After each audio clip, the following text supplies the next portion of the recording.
사건이 기록이 되어 있습니다.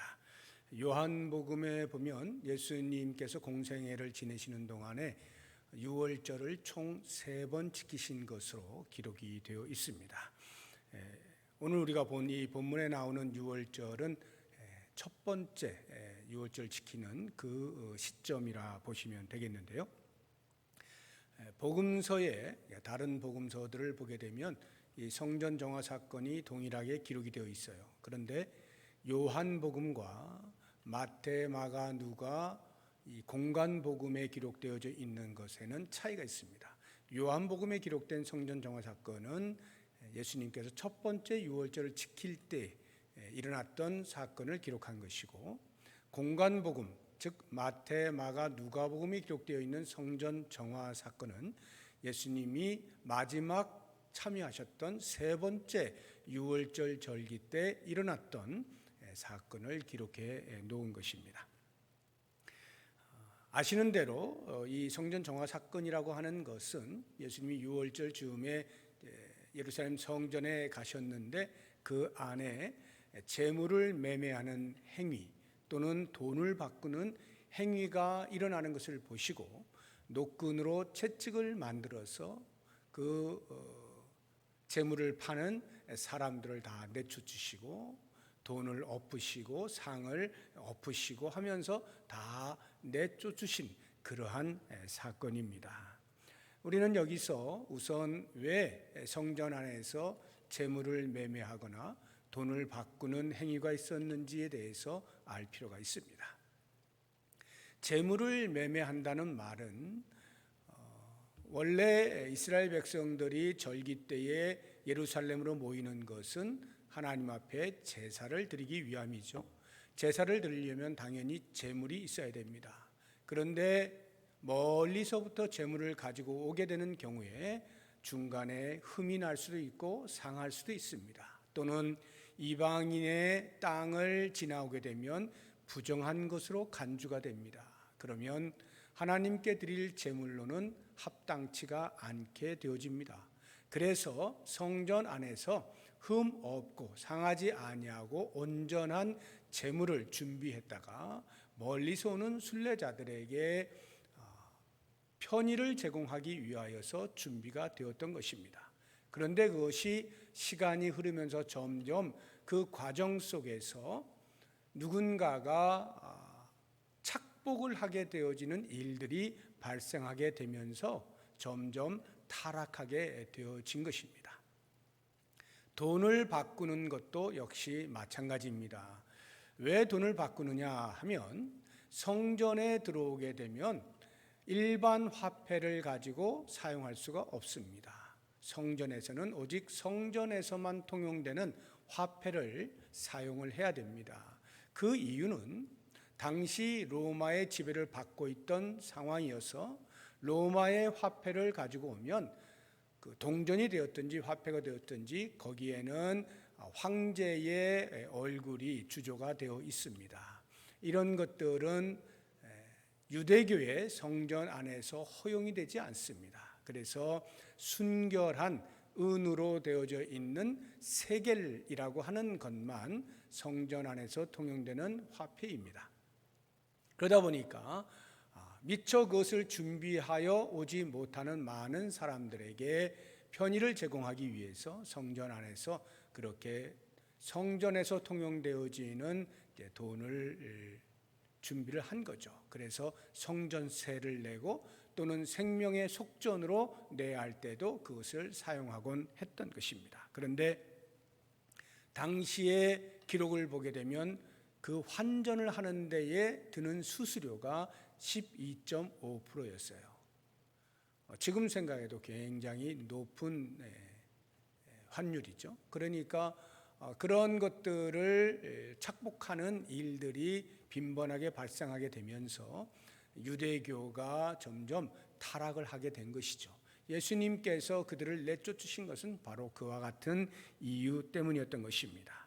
그래서 오늘 우리가 이 성전 정화 사건을 통해서 함께 묵상해 볼 몇 가지 생각을 해본다면, 그 첫 번째는 이 성전 정화 사건은 당시의 유대교 신앙의 타락상을 고발하고 있는 것이다 하는 것을 알 필요가 있습니다.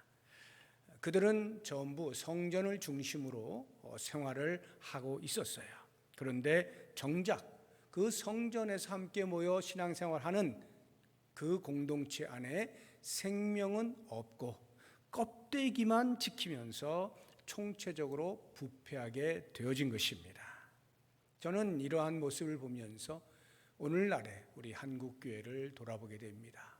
또는 가까이 우리 교회는 어떠한가 돌아보게 됩니다. 과연 우리는 생명이 있는가? 아니, 그 생명을 지키려고 애를 쓰고 있는가 하는 부분입니다. 혹시라도 오랜 시간 세월이 흐르면서 생명의 중요성보다는 오히려 상업주의에 함몰되어져 가고 있지는 아니한가. 번영신학의 영향을 받거나 또는 실용주의의 영향을 받으면서 상업적인 형태로 교회가 점점 타락해 가고 있는 것은 아닌가 돌아볼 필요가 있습니다. 예수님께서는 우리에게 생명을 주시기 위하여서 당신의 생명을 십자가에서 기꺼이 내놓으셨습니다. 그러한 예수님을 머리로 모시고 있는 우리 교회 공동체가 예수님의 마음을 아프시게 하는 일이 있어서는 안 될 것입니다. 두 번째로 우리가 묵상을 해보고자 하는 것은 주의 전을 사모하는 열심히 나를 삼킨다 하는 이 17절의 말씀입니다. 시편 69편 9절에 나오는 다윗의 고백인데요. 이 말씀이 무엇을 의미하는지를 우리가 알 필요가 있습니다. 주의 전을 사모하는 열심히 나를 삼킨다는 이 말의 의미는 주님을 위해서 열심히 섬기다가 성전을 위해서 열심히 헌신하다가 주의 백성들을 위해서 애를 쓰다가 고난을 당하게 될 것이다 하는 이러한 말의 의미입니다. 나를 삼킨다는 것은 나를 힘들게 한다, 내가 고난을 당한다 이런 말이에요. 이것은 멀리 보게 되어지면 예수 그리스도의 메시아적 예언의 말씀이에요. 예수님께서 등장을 하시니까 바로 유대인들과 충돌이 일어나지 않습니까? 그래서 유대인들로부터 미움을 받고 심지어는 음모에 의해서 죽음에 이르게 되잖아요. 이러한 것들을 가리켜서 말씀을 하고 있는 거예요. 저는 그렇게 볼 때 과연 우리가 주를 위하여 헌신하며 주를 위하여 산다라고 할 때에 그래서 우리가 혹 받게 되어지는 고난에 대해서 외면하려고 하고 피하려고 하지는 아니한가 돌아볼 필요가 있습니다. 주님을 위하여 살다가 받는 고난이 있을 때 기꺼이 그것을 내 몸에 짊어지는 것입니다. 내 몫에 태인 십자가를 지는 거죠. 그리고 예수님께서 묵묵히 온 인류의 대속을 위해서 십자가의 길을 걸으셨던 것처럼 우리도 우리가 걸어가야 할 십자가의 길, 예수 그리스도를 따르는 그 길을 묵묵히 따라갈 수 있어야 할 것입니다. 마지막으로 세 번째 우리가 이전에게 묵상을 해보고자 하는 것은 19절에 나오는 말씀입니다. 너희가 이 성전을 헐라 내가 사흘 동안에 일으키리라 하신 이 말씀. 유대인들이 예수님에게 네가 우리에게 보여줄 표적이 무엇이냐 물을 때에 예수님이 이 말씀을 하신 거예요. 성전을 헐어라 내가 사흘 동안에 짓겠다. 그들이 성전을 오랜 세월 동안 지었습니다. 그 당시에도 짓고 있는 상태입니다. 그런데 3일 만에 다시 짓겠다고 하니 그들은 너무나 허황된 말로 들었습니다. 그러나 이 말의 진정한 의미는 예수님 당신의 몸이 곧 성전임을 말씀하고 있는 것입니다. 즉 십자가에서 죽으시고 3일 만에 다시 부활하실 것을 예표하여 말씀하신 것입니다. 생각을 해보십시오. 당시의 유대교는 모든 행위가 성전에서 이루어졌습니다. 왜냐하면 성전에서 하나님을 만날 수 있기 때문입니다. 제사를 통하여서 일시적으로 의롭다 칭함을 받고 죄 사함을 받고 하나님을 만날 수 있는 장소가 성전이에요. 그래서 유대인들에게 있어서 성전보다 더 중요한 것이 없습니다. 그런데 그렇게 중요한 성전을 헐라고 말씀하십니다. 그 말씀의 의미는 이제 유대교는 더 이상 필요치 않다는 거예요. 유대교는 이제 하나님 나라의 그림자로 지나가야 된다는 거죠. 왜냐? 예수님이 등장하셨기 때문에.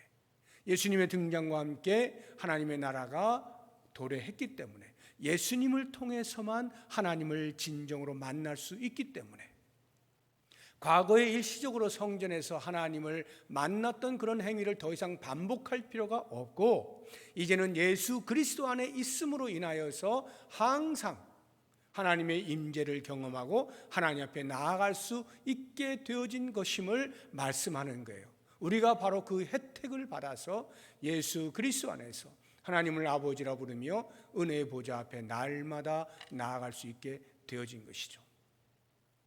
예수님이 이 땅에 오신 것은 하나님의 나라의 도래입니다. 하나님의 임재를 보여주고 있습니다. 그래서 임마누엘이라 말씀을 하시는 거예요. 우리는 그 은혜에 힘입어서 예수 공동체 안에 들어온 새로운 가족으로 살아가게 되어집니다.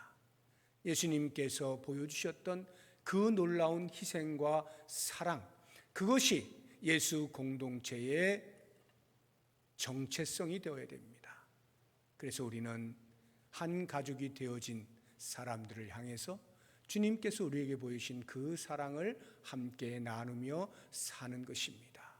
서로 비방하거나 원망하거나 헐뜯거나 험담하거나 무시하거나 배제하는 등의 이와 같은 세상적인 모습들을 버리고, 이제는 예수님께서 우리에게 보여주신 십자가에서의 그 놀라운 사랑의 행위를 우리가 예수님을 따르는 사람들입니다 하는 것을 입증하는 차원에서라도 서로 사랑하면서 살아감으로 예수님을 머리로 하는 아름다운 신앙 공동체를 이루어 가야 할 것입니다. 이제 2021년 시작되고 있는 이 즈음에 우리가 이와 같은 말씀을 가슴 깊이 새기면서 한 해 동안 어찌하든지 우리의 형제와 자매들을 그리스도의 사랑으로 사랑하며 살아가기로 다짐할 수 있는 복된 한 해가 될 수 있기를 바랍니다. 기도하겠습니다.